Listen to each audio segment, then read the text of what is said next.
Twisted terror, terror's cry. Twisted terrors in the body, that funny man of fuse that You're watching Twisted Terrors. Now your host, Zomboy. What is going on, horror fanatics? Zomboy here, and you're watching another episode of Twisted Terrors. Today we're diving into one of the messiest legal battles in zombie movie history. Who actually owns the rights to Return of the Living Dead? If you've seen any of the drama online, you've probably heard the name Steve Wolsh pop up. So let's break down exactly what he owns and what he doesn't. First off, despite the claims floating around, Steve Wolsh does not own the original 1985 movie. He doesn't own the script. He doesn't own the characters. He doesn't own the franchise.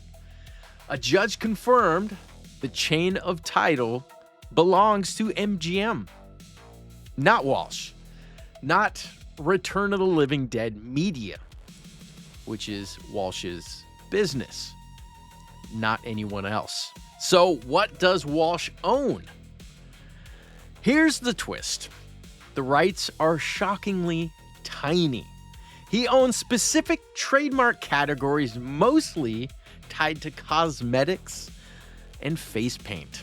It's merchandise, not the film itself. That's it. Not the story, not the zombies, not the cast. Just a narrow slice of merchandise. He cannot use the original Return of the Living Dead characters. He cannot claim ownership over the franchise. He cannot market a new film as the official Return of the Living Dead sequel. This is why his new up-and-coming project had to remove almost every character except for Tarman, because Tarman, his design falls under a different rights situation. The document basically said you can make a zombie movie, but you can't pretend it's Return of the Living Dead. So he owns Living Dead Media, which has made websites, merchandise, announcements, partnered with vendors, and talked like the official Return of the Living Dead gatekeepers.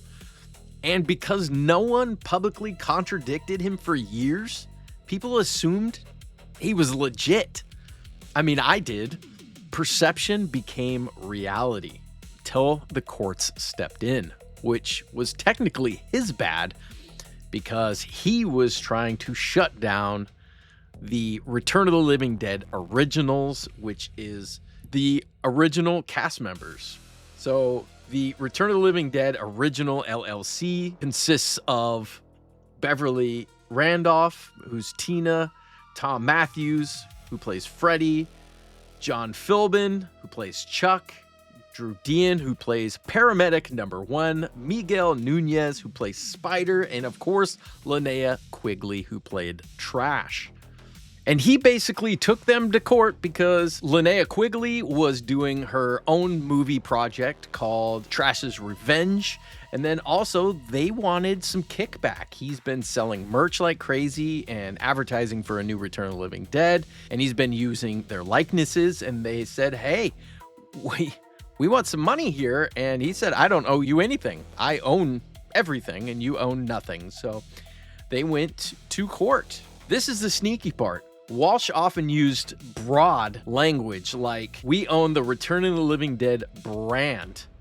That sounds like franchise ownership, but legally brand can mean trademark, not copyright. And he did own some trademarks. So technically he wasn't lying, he was stretching the truth to its absolute limit. Most people don't know the difference between copyright, which is movie script characters, and trademark, which means logo and merch categories. He used that confusion to his advantage for years. Will this ruin Wolsh's reputation? It already heard it, especially in the Return of the Living Dead community. He really pulled the rug out under a whole lot of us. Will it end his career? Probably not. But it changes how people view him, how companies work with him, how fans respond to his projects. Reputation damage is real, but it's not permanent.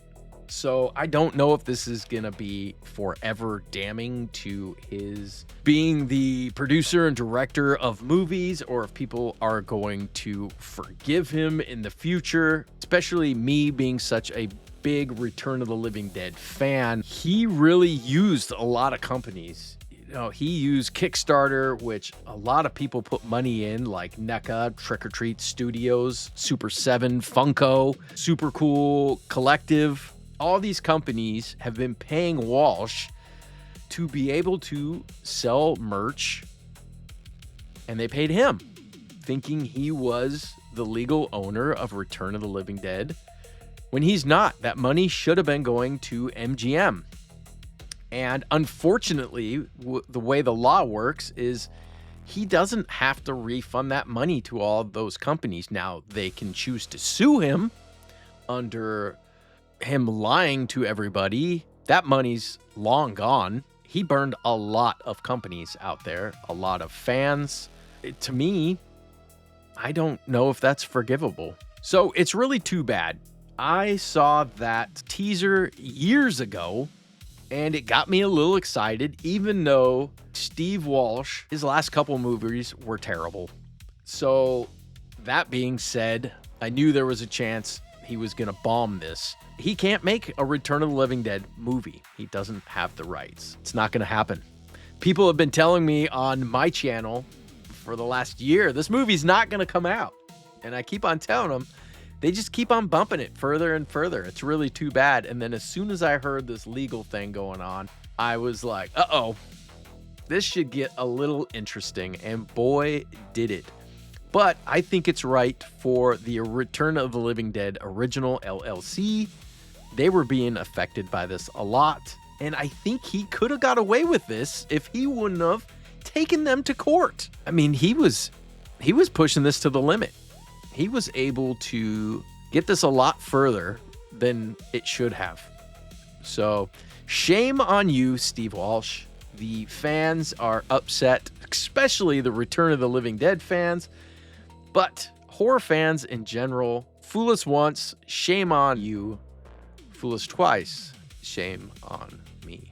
But this is Zomboy saying, sorry, we're not going to see another Return of the Living Dead movie anytime soon, but that's okay, because maybe if they decide to do it, MGM will give the rights to someone that will do a better job anyways. So this is Zomboy saying thanks again for spending a little bit of time with me in the Twisted Terror Studios.